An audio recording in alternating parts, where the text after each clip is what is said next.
Гул в терминале давил на голову, будто возвращая эхо давнего взрыва из другой жизни, той, что осталась в горах. Карим, 82-летний старик в выцветшем стеганом халате, стоял посреди аэропорта Хитроу, потерянный и оглушенный.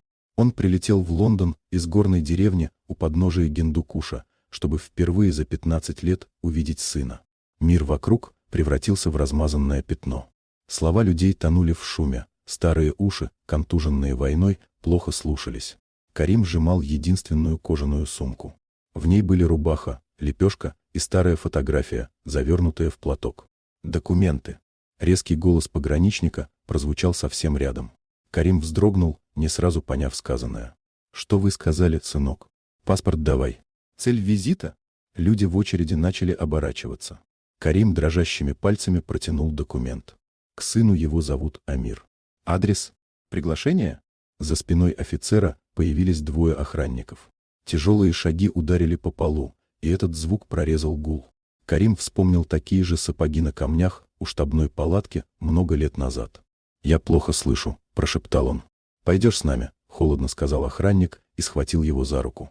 Карим вскрикнул. Сумка выскользнула и упала. Замок лопнул. На пол выкатились лепешка и старая черно-белая фотография. На ней двое молодых мужчин, солдат с перевязанной головой и горец с серьезным взглядом, стояли среди заснеженных скал, обнявшись. Никто не обратил внимания. Старика потащили к серому коридору. Люди отводили глаза. Из динамиков объявляли посадку на рейс в Дубай. «Пожалуйста, я к сыну».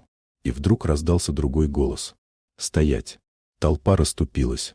В проходе появился высокий полковник вооруженных сил Великобритании. Его взгляд был прикован к фотографии на полу.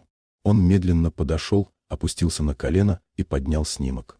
На мгновение в его глазах вспыхнуло пламя. «Оставьте его», — тихо приказал он. Охранники отпустили Карима. Тот тяжело опустился на пол. В наступившей тишине полковник резко вскинул руку к виску, отдавая безупречное воинское приветствие, не флагу и не начальству, а испуганному старику в поношенном халате. «Отец», — сорвавшимся голосом сказал он, — «я искал вас всю жизнь». Карим не расслышал слов, но он увидел слезы в глазах офицера. И сердце, пережившее войну, горы и смерть, вдруг забилось так сильно, словно узнало правду. Где-то далеко в памяти всплыло. 1985 год. Бадахшан. Афганистан. Ледяная ночь в горах Гиндукуша. Он уже видел эти глаза.